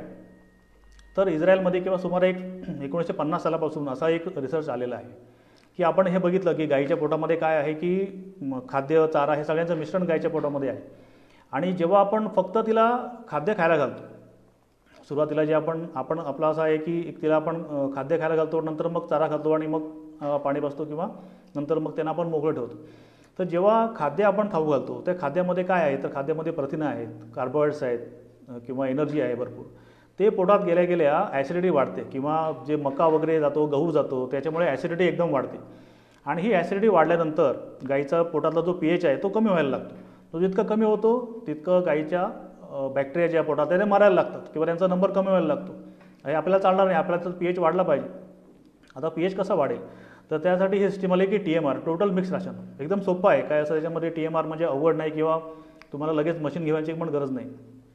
TMR म्हणजे काय, तर पारंपरिक खाद्यपद्धतीमध्ये आपल्या खाद्य किंवा मका किंवा तसा भरडा घातल्यानंतर त्याच्यातले जे स्टार्च आहे ते स्टार्च पोटात लगेच त्याच्यामध्ये लॅक्टिक ॲसिड तयार होतं. लॅक्टिक ॲसिड तयार होऊन तो pH बिघडतो आणि त्यामुळे जे काय दूध कमी होतं आणि मेन म्हणजे SNF कमी होतो. बघा तुम्ही जेव्हा पोट बिघडतं तेव्हा जो आपण किंवा म्हशीमध्ये आपण म्हणतो मावा कमी झाला, तर हे होऊ नये म्हणून आपण काय करायचं आहे की टोटल मिक्स राशन म्हणजे जो काय आपण चारामध्ये काय आहे, फायबर आहे, हिरवा चारा, कोरडा चारा, सायलेज असेल तर, आणि बाकी आपलं जे खाद्य आहे हे सगळं खाद्य एकत्र एकजीव मिक्सिंग करून त्या आपण गाईला समोर ठेवायचं. जास्त पण मिक्स करायचं नाही, त्याचे फायबर पार्टिकल छोटे होता नाहीत. कुट्टी आपण साधारण 1 ते 6 इंचाची करतो, ती 1 इंचाची कुट्टी मक्याची असेल किंवा हिरव्या चाराची असेल, कोरड्या चाराची असेल आणि प्लस सायलेज तर असतंच. आणि हे सगळं एकत्र करून TMR म्हणजे टोटल मिक्स राशन, हे तुम्हाला बऱ्याच तुम्ही बायपास फॅट टाका, मिनरल मिक्सचर टाका, सगळं तुम्ही एकत्र करून जर तुम्ही गाईच्या पुढ्यात ठेवलं तर काय होतं की जेव्हा आता हे सगळं गाईच्या पोटात जातं तेव्हा पोटातले जे बॅक्टेरिया आहेत हे सगळे त्याच्यावरती अटॅक करतात. चला आता हे आपल्याला पचवायचं आहे, आजचं जेवण आलेलं आहे, आता आपल्याला जेवायचं आहे. आणि जेव्हा हे आपण ते जेवण पचवायचा प्रयत्न करतात तेव्हा मग त्यांना कळत नाही, अरे हे तर आता मध्ये प्रोटीन दिसतं आहे, मध्येच फायबर दिसतो आहे. आणि ह्यामुळे काय होतं की त्यांना म्हणजे जो pH आहे तो मेंटेन राहतो. त्यांना एकदमच प्रोटीन किंवा एकदमच त्यांना स्टार्च मिळत नाही, मक्याची चुनी त्यांना एकदम मिळत नाही, त्यांना मध्येच फायबर दिसतो. आणि जेव्हा त्याच्यावरती हे चिकटतात, हे बॅक्टेरिया त्याच्यावर चिकटतात, हे चिकटून त्याच्यावरती एन्झाईम सोडतात आणि एन्झाईम्स हे सगळं जेवण हे किंवा खाद्यचारा हे पचवतात. तर जेव्हा आपण TMR देतो तेव्हा जो pH आहे ह्या फायबरमध्ये काय होतं, ह्या ज्या फंगस आहे, आपण म्हटलं फंगाय किंवा ईस्ट, हे काय करतात तर ह्या फायबरला किंवा कडक जो चारा असतो त्या चाऱ्याचं विघटन करतात. विघटन केल्यामुळे मग बॅक्टेरियाला अटॅक करायला सोपं होतं. ते आतमध्ये जाऊन अजून त्या ज्या सुट्या झालेल्या फायबरवरती अटॅक करून ते त्याला पण पचवायचा मदत करतात. त्यामुळं pH जो आहे म्हणजे जेवढं ॲसिडिक ॲसिड तयार होईल, जेवढा चारा जो पचतो त्यातनं ॲसिडिक ॲसिड तयार होतं, जेवढं ॲसिडिक ॲसिड तयार होईल तेवढा pH हा गाईच्या पोटातला हा मेंटेन राहतो. ॲसिडिक ॲसिडमुळं ॲसिडिटी वाढत नाही आणि हा pH जेवढा मेंटेन राहील तेवढं गाई म्हशींना जे आहे ते तिचं पचन चांगलं होतं, जेणेकरून बॅक्टेरियाचा नंबर ऑफ बॅक्टेरिया वाढतात आणि त्यामुळं तिचं शेण चांगलं येतं, दूध फॅट हे. आणि TMRचा फायदा असा आहे की गाईला समजा आपण एखादा घटक बदलला, एखादा नवीन घटक आणला, तर त्या समजा तो गाईला आवडत नाही आहे, तर काही सिलेक्टिव्ह फिडिंग करतात. हे जिभेने किंवा असं तो तोंडाने तो पदार्थ जो नको आहे तो बाजूला करतात आणि जे पाहिजे तेच तेवढं खाऊन घेतात. पण ह्या TMR पद्धतीचा फायदा असा आहे की तुम्हाला त्या गाईला एखादा घटक नको असेल तर तो तिला नाकारता येतो, तिला खावाच लागतो. त्याच्यामुळं तो जो घटक चांगला आहे, समजा सरसूची पेंड आहे की कडवट आहे, पण ती जे पोटात गेली तर तिचा फायदा होणार आहे, तर ते आपण तिला TMR पद्धतीमधून तिला सवय लावायला ही चांगल्या प्रकारे सवय तिला आपण लावू शकतो. तर TMR आपण हे कसं बनवायचं आहे आणि किती खायला द्यायचं आहे, तर जर आपण बघितलं की साधारण एक 500 किलोच्या गाईला जी 15 लिटर दूध देते, तिला जे आपण खाद्य बनवतो त्याच्यामध्ये साधारण एक 6 ते 7 किलो खाद्य, 20 ते 22 किलो हिरवा चारा आणि 5 ते 6 किलो कोरडा चारा, यांचे सगळं 2 भाग करायचे आहेत. आणि समजा एक 50 ग्रॅम 100 ग्रॅम समजा मिनरल मिक्सचर असेल तर सकाळी एक 3 ते 3.5 किलो पोषकखाद्य, त्याच्यानंतर 10 ते 11 किलो हिरवा चारा आणि त्याच्यानंतर 3 किलो कोरडा चारा, हे तुम्हाला एकत्र एकजीव करायचं आहे. वरून मिनरल मिक्सचर टाकून किंवा बायपास फॅट टाकून ते एकत्र करायचे, कालवायचं आहे आणि ते गाईच्या समोर ठेवायचं. हे तुम्ही फावड्याने करू शकता, हाताने करू शकता कमी असेल तर जनावरं, किंवा मोठ्या प्रमाणात काही मिक्सर असतात त्या मिक्सरमध्ये पण तुम्ही करून देऊ शकता. त्याच्यानंतर हेच तुम्हाला संध्याकाळी रिपीट करायचं आहे. पण ह्याचा फायदा असा आहे की गाईचा पोटाचा pH चांगला राहायला मदत होते, फायबर डायजेशन चांगलं होतं, प्रोटीन आणि फॅट पण चांगलं पचतं, कार्बोहायड्रेट्समुळे गाईला ॲसिडिटी होत नाही आणि त्याच्यामुळं गाईचं पचनक्षमता ही उत्तम राहते. हे TMR टाईपचं खाद्य तुम्ही सगळ्या मोठ्या फार्मवरती खाऊ घातलं जातं. परदेशामध्ये ह्याच्यावरती खूप संशोधन झालेलं आहे, इस्रायलमध्ये, अमेरिकेमध्ये, युरोपमध्ये. हे सगळं ह्या प्रकारच्याच ज्या जास्त दुधाच्या गाया आहेत त्यांना ह्या TMR टाईपचंच खाद्य हे दिलं जातं आणि त्यामुळं हे आपण आपल्या ठिकाणी आपल्या फार्मवरती पण करून आपल्या गाय म्हशींसाठी जे काही घटक आहेत चांगले ते चांगले वापरून सगळं एकत्र एकजीव मिश्रण करून जर आपण दिलं तर त्या TMR पद्धतीचा फायदाही आपल्याला चांगल्या प्रकारे होणार आहे. तर हे काही आपले मुद्दे होते आपल्या आजच्या फेसबुक लाईव्हमधले. मला वाटतं आता 3 वाजलेत आणि 45 मिनिटाचा वेळ होता, तर 1 तास जवळपास होत आलेला आहे. तर ह्यामध्ये आता आपण काही प्रश्नोत्तर घेणार आहोत. मध्ये एकाने विचारलं होतं की गाईचं वजन कसं काढायचं, तर त्यासाठी हा चार्ट बनवला होता की गाईच्या छातीचा घेर, त्याचा वर्ग आणि गाईची लांबी ही इंचामध्ये आणि भागिले 660 हे बरोबर गाईचं वजन आपल्या किलोमध्ये येणार आहे. गाईच्या छातीचा घेर त्याचा वर्ग म्हणजे 56 आला, त्याचा 56 इंच गुणिले 56 इंच गुणिले गाईची लांबी समजा 60 इंच आली तर ती गाईची लांबी आणि भागिले 600 बरोबर गाईचं वजन हे किलोमध्ये आपल्याला येणार आहे. तर त्याच्यानंतर आता आपण बरेच सारे मुद्दे बघितले की ह्या मुद्द्यांमध्ये आपण संतुलित आहार कसा द्यायचा हे बघितलं. संतुलित आहार म्हणजे नेमकं काय आपल्याला नेमकं कळत नव्हतं की संतुलित आहार, तर त्यातले आपण सगळे घटक बघितले, आहारातले घटक बघितले. त्यानंतर संतुलित आहार कसा द्यायचा बघितला, हिरकणी प्रोग्राम बघितला. त्यानंतर आपण आहार पोटात गेल्यानंतर त्याचं पचन कसं होतं ते आपण सगळ्या फोटोंसहित बघितलं की आपल्याला नेमकं गाई म्हशींमध्ये पचन कसं होतं. त्याच्यानंतर वासरं, कालवडी, गाई ह्यांचं त्या स्टेज वाईज जे न्यूट्रिशनची रिक्वायरमेंट आहे ती आपण बघितली. किती ग्रॅम प्रोटीन लागतं, जसं गाभण गाईला 600 ग्रॅम प्रोटीन, दुभत्या गाईंना 1500 ते 2000 ग्रॅम प्रोटीन लागतं. आणि हे जे आपल्याला सगळ्यात मेन म्हणजे लक्षात माझा सांगायचा तुम्हाला एक हे उद्देश असा आहे आजच्या फेसबुक लाईव्हमधून की गाईच्या पोटाकडे लक्ष द्या. सगळं जे काय तुम्ही देणार आहात ते पोटच पचवून देणार आहे. आणि हे पोट म्हणजे तुम्ही आज टाकलं आणि उद्या ते बाहेर आलं असं नाही आहे. हे पोटाला सवय लावायला 21 दिवस लागतात. 21 दिवस कुठल्याही गाईच्या पोटाला ही सवय लागते किंवा म्हशीच्या पोटाला. तुम्ही कुठलीही गोष्ट नवीन इंट्रोड्यूस केल्यानंतर आतले जे बॅक्टेरिया आहेत त्यांना सवय व्हायला, बॅक्टेरिया आहेत, प्रोटोझोआ आहेत, फंगाय आहे, ह्यांना सवय व्हायला वेळ लागते. आणि जितकी हळूहळू सवय लागते तितकी मग ते त्या सेम खाद्याला किंवा सेम प्रकारच्या चाऱ्याला ही त्यांना मानवतं किंवा ते त्या टाईपचा त्यांचे नंबर आहेत ते वाढायला लागतात. त्यानंतर जो काही एक्स्ट्रा एनर्जी वाया जाते म्हणजे काय आपण गाईला ऊर्जा स्वरूपात देतो आहे, सगळं ऊर्जा आहे. ही ऊर्जा ग्रॉस एनर्जी जी आहे ती गाईला मिळाल्यानंतर त्याचे वेगवेगळे प्रकार होतात. त्याच्यामध्ये काही ऊर्जा जी आहे ती शेणावाटे आणि लघवीवाटे हे बाहेर जाते. काय म्हणजे जी एनर्जी आहे ती निघून जाते. जी वाचलेली जी ऊर्जा आहे त्याच्यामध्ये जी ग्रॉस एनर्जी किंवा एमी म्हणतो आपण त्याला, मेटाबॉलिझबल एनर्जी, ही एनर्जी पुढच्या 2 म्हणजे प्रोडक्शन आणि रिप्रोडक्शन आणि गाईचा मेंटेनन्स या 3 भागामध्ये विभागली जाते. काही एनर्जी जी आहे ती मिथेन किंवा कार्बन डायऑक्साईड मिथेन गॅस म्हणून उडून जाते. आणि जी काय शेवटची उरलेली एनर्जी आहे ती ह्या आपल्याला दुधासाठी किंवा वासरासाठी किंवा मग तिला मेंटेनन्ससाठी ही उरते. म्हणून जितकं तुम्ही तिला जास्त एनर्जी द्याल तितकी एनर्जी ती तुमच्या दुधामध्ये, गाईच्या दुधामध्ये आणि फॅटमध्ये कन्वर्ट होणार आहे. म्हणून आपल्या गाईच्या पोटाकडे लक्ष द्या. तिला रवंत पूर्ण वेळ करू द्या. ती रवंत कसं करते बघा. आणि त्यानंतर शेण कसं येतं हे बघा. शेणावरती फार लक्ष ठेवा. दर आठवड्यातून एकदा शेण धुवून बघा. त्यातून जे काय घटक येतील त्या घटक ॲनालिज करा की खरोखर हे गाईला पचन होतं आहे का. जेवढं पचन, जितका चाऱ्याची क्वालिटी चांगली आहे, चांगला चारा आपल्या ठिकाणी तुम्ही लावा. आणि त्यानुसार जे न्यूट्रिशन मिळणार आहे, चाऱ्यातून पण मिळणार आहे, फायबर्स मिळणार आहेत. हे फायबर गाईचं कोठा साफ करायला मदत करतात. तर त्यामुळं फायबरची क्वालिटी पण तिला चांगलं द्या. ऊसाचे वाडे किंवा ऊस तत्सम असा हे किंवा असे कडक घटक देऊ नका जे आपण गाईला खाऊ घालून त्या दुधामध्ये त्याचं पोटामध्ये जर लिग्निनचं प्रमाण वाढलं, फायबरचा कडकपणा जर वाढला तर ते तिला पचणार नाही आहे. तुम्हाला शेणामध्ये लक्षात येईल की हे सगळं जे आपण देतो आहे फायबर ते शेणामध्ये तसंच वाया चाललेलं आहे. आणि ते फायबर पचवायला गाईला वेळ लागतो. म्हणजे खाद्य पचवायला समजा 14 ते 16 तास असेल तर फायबर पचवायला तिला 60 ते 70 तास लागतात. आणि ते जास्त वेळ ते फायबर तिच्या पोटामध्ये हे हलत असतं किंवा त्याचं डायजेशन व्हायला गाय तेवढा वेळ लावतं. जितका हा वेळ लागेल जास्त वेळ फायबर, खराब प्रकारचं फायबर जर असेल आणि त्याला जर वेळ लागला पचायला तर शेवटी तिला भूक लागणार नाही. जितकं भूक लागणार नाही तेवढं ती खायला कमी खाईल आणि आपल्याला शेवटी त्याचा परिणाम दुधामध्ये आणि फॅटमध्ये दिसणार आहे. त्यामुळे आपल्या गाईच्या पोटावर लक्ष द्या. ही फर्मेंटेशनचं जी प्रक्रिया आहे ती किती चांगली होईल ते बघा. आणि जे तिला आपण जे काय तोंडात देणार आहोत त्याचं कन्व्हर्जन, त्याचं रूपांतर फॅटमध्ये, दुधामध्ये, SNFमध्ये कसं चांगलं होईल. तिची बॉडी कंडिशन चांगली राहील. तिच्या बरगड्या, कमरेची हाडं दिसणार नाहीत ह्याची पण काळजी घ्या. तिची हेल्थ चांगली ठेवा आणि जास्तीत जास्त दूध आणि फॅट आपल्या गाई म्हशींकडनं घ्या. आता आपण काही प्रश्न आहेत ते आपण घेऊ. जर आपल्याला काही प्रश्न असतील तर आपण विचारा. मला वाटतं सर्वांना ही माहिती कळली असेल. आपण अजूनही सेशन घेणार आहोत. त्याच्यामध्ये प्रोटीनचं डायजेशन हा एक प्रत्येक मिनरल मिक्सचर, चिलेटेड मिनरल म्हणजे काय, हे प्रत्येक एक तासाचे विषय आहेत. त्यानुसार आपण ते पण डिटेलमध्ये पुढे IDFA तर्फे घेऊ.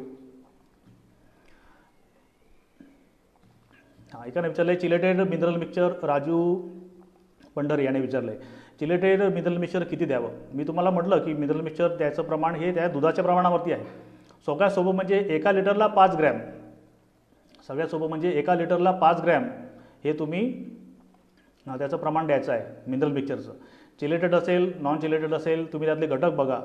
चिलेटेड म्हणजे काय, तर चिलेटेड म्हणजे जे काय सगळे मिनरल्स चिलेटेड असत नाहीत, लक्षात घ्या. चिलेटेड म्हणजे कॅल्शियम किंवा फॉस्फरस, मॅग्नेशियम हे मोठे मिनरल्स, जसं बघितलं आपण की मॅक्रो मिनरल्स, हे मोठे मिनरल्स चिलेट होऊ शकत नाहीत. फक्त मायक्रो मिनरल्स म्हणजे त्यातील तीनच महत्त्वाचे आहेत, म्हणजे झिंक, कॉपर आणि मॅग्नीज हे तीनच घटक जे आहेत हे चिलेट होऊ शकतात. हे तीनच मिनरल्स ही चिलेट होतात. ते पण आपण त्याला समजा ग्लायसिनेट्स आहेत, कोणाकडे प्रोटीनेट्स आहेत, त्याच्यानंतर अमायनो ॲसिड्स आहेत, मिथेनिन आहे. ह्याने आपण त्याला बरं चिलेट म्हणजे काय, तर एखादं मिनरल आहे, त्या मिनरलला अमायनो ॲसिडने बाइंड केलं जातं. पोटात गेल्यानंतर गाईच्या शरीराला काय वाटतं, हे प्रोटीन आहे, हे पहिलं आपल्या बॉडीमध्ये शोषून घ्या, म्हणून ते आणि त्याच्या आतमध्ये ते मिनरल्स पण जे आहे ते गाईच्या पोटात जातं आणि त्याचं ॲबिलिटी वाढतं. आणि ह्याचं जे प्रमाण आहे, समजा आता झिंक आहे, तर झिंकचं ग्राम तुम्हाला समजा अर्धा ग्रॅम झिंक रोज पाहिजे, तर ते त्याच्यामधून अर्धा ग्रॅम झिंक रोज जातं आहे का बघा. कॅल्शियम शरीराला जे आहे ते समजा 1 लिटर दुधातनं 1.2 ग्रॅम जातं आहे बाहेर, ते समजा, आणि 6 ते 7 ग्रॅम बॉडी मेंटेनन्स म्हणजे 20 ग्रॅम कॅल्शियम 10 लिटरच्या गायला 20 ग्रॅम कॅल्शियम रोज जायला पाहिजे, ते जातं आहे का बघा. आणि त्याप्रमाणे तुम्ही सगळ्यात म्हणजे जास्त त्याच्यात खोलात जाण्यापेक्षा त्यात आपण जे म्हणतो की 1 लिटर दुधासाठी 5 ग्रॅम ह्या प्रकारे तुम्ही मिनरल मिक्सचरचा डोस ठेवा. कालवडीला मिनरल मिक्सचर किती द्यायचे, 25 ग्रॅम द्यायचे, 25 ग्रॅम्स. तिला फक्त मेंटेनन्स करायचं त्याची बॉडी, म्हणून 25 ते 30 ग्रॅम तुम्ही मिनरल मिक्सचर द्यायचे. शेवटच्या महिन्यात गाईचा आहार कसा असावा, खूप महत्त्वाचा प्रश्न आहे. ह्या शेवटच्या महिन्याच्याच आहारावरती आतापर्यंत ह्याच्यावरती कोणाचंही लक्ष नव्हतं. लोक फक्त त्यांना चारा खाऊ घालायचे शेवटच्या गाभण काळामध्ये, आणि मग व्याल्यानंतर दुधाची वाट बघत पाहिजे, दूध का देत नाही. जे गाभण काळात न्यूट्रिशन दिलं नसल्यामुळे दूध द्यायचं नाही. आणि ह्याच्यामध्ये एक सगळ्यात सोपा आपल्याला करता येईल की शेवटच्या गाभण काळामध्ये गाईला शेवटच्या महिन्यात किंवा 2 महिन्यामध्ये मिनरल मिक्सचर द्यायचं नाही आहे. त्या काळात तुम्ही तिला 600 ग्रॅम प्रोटीन द्यायचे आहेत. म्हणजे तुम्ही तिला जे पशुखाद्य, ज्या पशुखाद्यामध्ये कॅल्शियम नाही आहे, पशुखाद्यामध्ये पण आपल्या उत्पादकांना विचारा की ह्याच्यामध्ये कॅल्शियम आहे का, तुम्ही त्याच्यामध्ये कॅल्शियम कार्बोनेट किंवा काही टाकलं आहे का. तर कॅल्शियम असेल तर ते खाद्य आपल्या गाईंना देऊ नका, त्याचे उलटा परिणाम तुम्हाला व्याल्यानंतर दिसेल. त्याच्यामुळं साधारण एक 600 ग्रॅम प्रथिन म्हणजे तुम्हाला 3 ते 4 किलो तिला पशुखाद्य द्यायचं आहे, आणि अजून एक तिला 8 ते 10 किलो तिला हिरवा आणि कोरडा चाराही द्यायचा आहे, जेणे तिचं पोट भरलं राहील. शेवट जेव्हा गाय विते तेव्हा तिला गहू भुसा किंवा असं काहीतरी तुम्ही पचणारं फायबर असलेलं आणि पोट साफ करणारं, जेव्हा गाय विते तेव्हा तिचा शेणाचा पॅसेज, जिकडनं शेण बाहेर येतं ते आतडं साफ पाहिजे. ते जर साफ नसेल, तिथे जर कॉन्स्टिपेशन असेल, शेण तिथे अडकलं असेल, तर मग तुम्हाला तिथे वासरू पण अडकायची शक्यता असते. म्हणून जितकं तुम्ही तिला गाईला सोपं आणि पचल्याला सोपं इतकं द्याल. समजा 2 वेळेच्या वेळी तुम्ही तिला 4 वेळा थोडं खाऊ घाला, कारण पोटामध्ये वासरू आहे, त्याने पोटाचा भाग कमी केलेला आहे, पोटाचा आकार कमी केलेला आहे. म्हणून जितकं तुम्ही तिला खायला 4 वेळा द्याल तर चांगलं आहे. मक्याचे प्रमाण वाढले तर ॲसिडोसिस होतो का, मक्याचं प्रमाण वाढलं होतो, कारण त्याच्यामध्ये स्टार्च आहे. जितकं स्टार्च तुम्ही तिला द्याल तितका पोटामध्ये लॅक्टिक ॲसिड वाढणार आहे.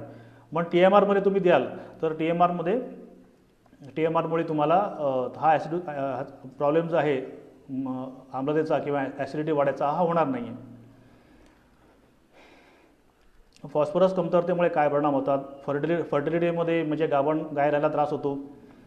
हे जे फॉस्फरस, कॅल्शियम, पोटॅशियम, मॅग्नेशियम हे मेजर घटक जे आहेत हे गाईला खूप मोठ्या प्रमाणात लागतात, आणि त्यांचं दुधावाटे खूप मोठ्या प्रमाणात ते गाईच्या शरीराच्या बाहेर पण जातात. त्यानंतर फॅट किंवा SNF कसा वाढवावा, ते तुम्हाला सांगितलं की फॅट वाढण्यासाठी आपल्या ह्याच्यामध्ये खाद्यामध्ये कोरडा चारा पाहिजे. जितका कोरडा चारा असेल तितकंच आपल्या गाईचं फॅट एसएनएफ हे वाढणार आहे. कोरड्या चाऱ्यामुळे ॲसिडिक ॲसिड वाढणार आहे. ते ॲसिडिक ॲसिडमुळं त्याचं रूपांतर पुढे फॅटी ॲसिडमध्ये होणार आहे. ॲसिडिक ॲसिड तयार झाल्यानंतर ते रुमेन वॉल्व किंवा कोटीपोटाची भिंत आहे, त्या पोटाच्या भिंतीतनं ते डायरेक्ट रक्तात जातं.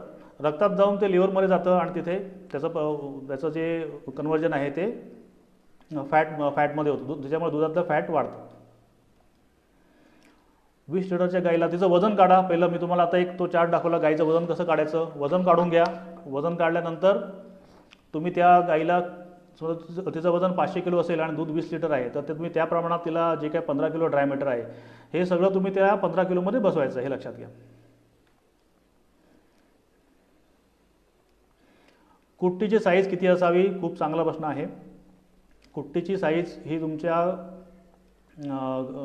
1 ते 1.25 इंच किंवा 1 इंचाची कुट्टी पाहिजे. जितकी फायबर साईज मोठी आहे किंवा चांगली आहे तितकं ते गाईच्या, लक्षात घ्या की कुट्टीमुळे काय होतं, कुट्टीमुळं गाईला पचनाला मदत होते. तिच्या जेवढं कुट्टी आहे तेवढं तिला लाळ चांगली येणार. जितकी लाळ चांगली येते तितक्या त्या गाईचं पचन हे चांगलं होणार आहे. त्याच्यामुळे जितकं तुम्ही तिला कडवा कुट्टी किंवा सगळ्यात चांगलं म्हणजे ज्वारीची कुट्टी, कडवा कुट्टी की जी तुम्ही तिला चॉप करून द्याल, चॉपमध्ये तिला तिचा तुम्ही 1 इंचाची कुट्टी करून द्या, 1.25 इंच 1 इंच द्या.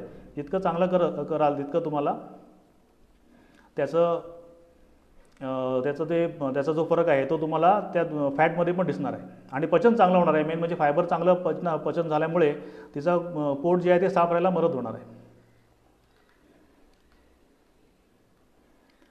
हां, त्यानंतर हा जो एक आहे की मस्टॅटिससाठी काही नवीन पण संशोधन सुरू आहे की आपल्या व्हेजिटेबल ऑइल्स आहेत किंवा आपल्या वनस्पतीपासून किंवा असे काही घटक तयार करून त्याचा आपल्याला प्रिव्हेन्शन करता येईल का.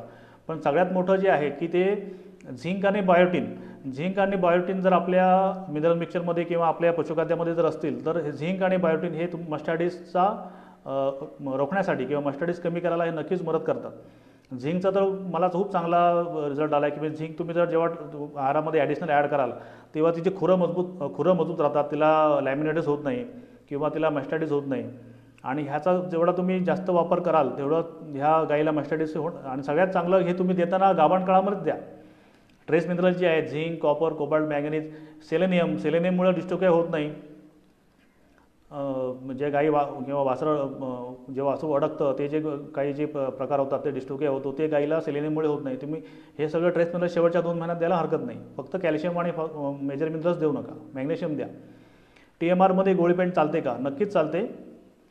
तुम्हाला तुमच्या गोळी पेंट जी आहे किंवा कुठली ज्या पेंडी असतील त्या चालतील, चारा चालेल आणि सगळे एकत्र करून तुम्हाला ते मिक्स करून द्यायचं जेणेकरून तिला सिलेक्टिव्ह फिडिंग करता येणार नाही आहे. अजून कोणाचे काय प्रश्न आहेत.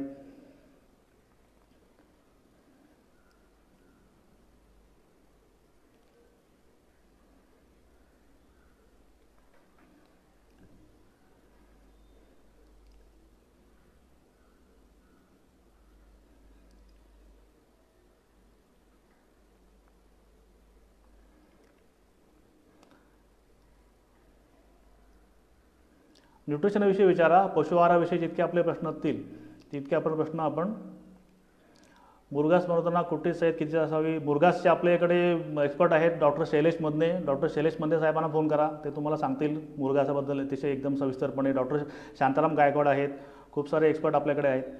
शेणातून कुट्टीचे तुकडे दिसतात याचा अर्थ तुमच्या पचन हे झालेलं नाही आहे. कुट्टी असेल किंवा खाद्य असेल जे काही तुकडे तुमच्या शेणातून दिसतात याचा अर्थ पचन हे योग्य रीतीने pH जो आहे तो मेंटेन झालेला नाही आहे. आणि म्हणून तुम्हाला त्या कुट्टीच्या साईज जी आहे ती कुट्टी साईज बघा, साईज करेक्ट करा. आणि दुसरी गोष्ट म्हणजे की तिला तुम्ही रवण करायला वेळ द्या. तिच्यासमोर सारखं खाद्य ठेवू नका, सारखं चारा ठेवू नका. कायम गव्हाण आपल्या चाऱ्याने किंवा कुट्टीने भरलेली ठेवू नका. तिला समजा तुम्ही सकाळी 9 पर्यंत तुम्ही जर सगळं करून झालं, खाद्य चारा देऊन झालं, त्यानंतर तुम्ही तिला पूर्ण 3-4 तास बसू द्या. संध्याकाळी पण दूध काढल्यानंतर खाद्य करून झाल्यानंतर तुम्ही तिला पुन्हा 3-4 तासाचा आराम द्या, जेणेकरून तिचं पूर्ण जेवण जे आहे ते चांगलं चरवण होऊन पचेल आणि हे तुमचे तुकडे जे आहेत ते ह्याच्यामध्ये शेणामध्ये आपल्याला दिसणार नाहीत.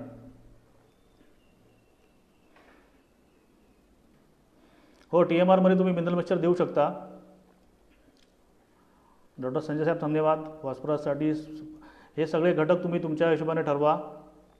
फॅट आणि SNF तुम्हाला सांगितलं मी की फॅट आणि SNF कसं वाढवायचं हे तुम्हाला सांगितलं आहे की याच्यामध्ये आपल्या आहारामध्ये जितकं तुम्ही तिला पचवण्याची क्षमता तिची पोटाची तयार कराल तितकं तुमचं फॅट आणि SNF वाढणार आहे. पोटामध्ये जितकं हे जाईल कोरडा चाराचं प्रिकर्सर ऑफ फॅट, कोरडा चारामुळे फॅट वाढणार आहे. आणि प्रथिनं प्रोटीन जेवढी चांगली असेल ती पचतील तेवढं त्याच्यामध्ये प्रोपेनिक ॲसिड आणि प्रोपेनिक ॲसिड वाढून प्रोटीन पण वाढणार आहे किंवा SNF वाढणार आहे. हिरवा चारामध्ये खूप चांगले घटक आता आलेले आहेत. हिरव्या चारामध्ये सगळ्यात चांगला म्हणजे तुमचा मका आहे किंवा आता पॅक्चुंग आहे, DHN6 आहे. खूप चांगले हिरवे चारे आणि सगळ्यात बेस्ट आणि त्याच्यामधून सगळ्यात चांगलं प्रथिन मिळते ते म्हणजे लसूण घास, अल्फा जे म्हणतो किंवा पूर्ण जगामध्ये लसूण घास वापरला जातो. तर तुम्ही लसूण घास वापरू शकता.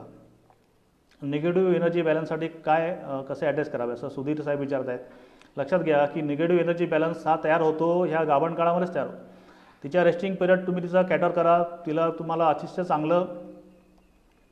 चांगल्या प्रकारे तुम्हाला निगेटिव्ह एनर्जी बॅलन्स कव्हर करता येईल.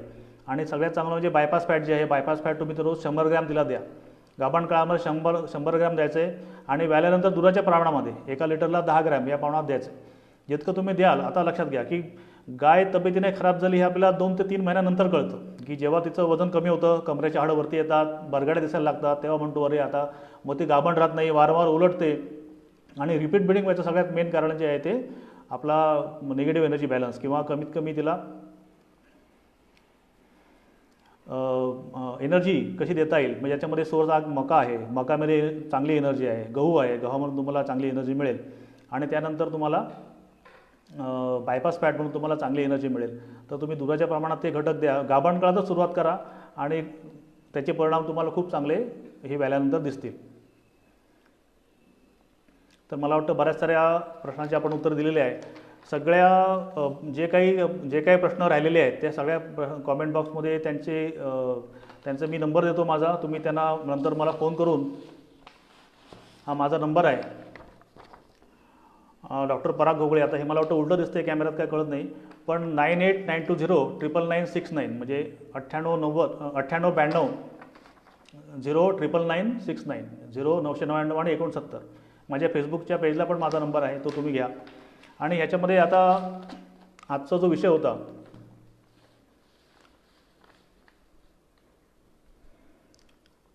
Should we add mineral mixture in pregnancy ration. Pregnancy राशनमध्ये द्यायचं नाही आहे साहेब. मी तुम्हाला मागाशी म्हटलं की शेवटच्या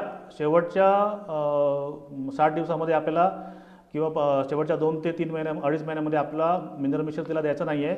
त्याचं मिनरल तुम्ही वेगळं देऊ शकता की ज्याच्यामध्ये फक्त ट्रेस मिनरल्स आणि मॅग्नेशियम असेल.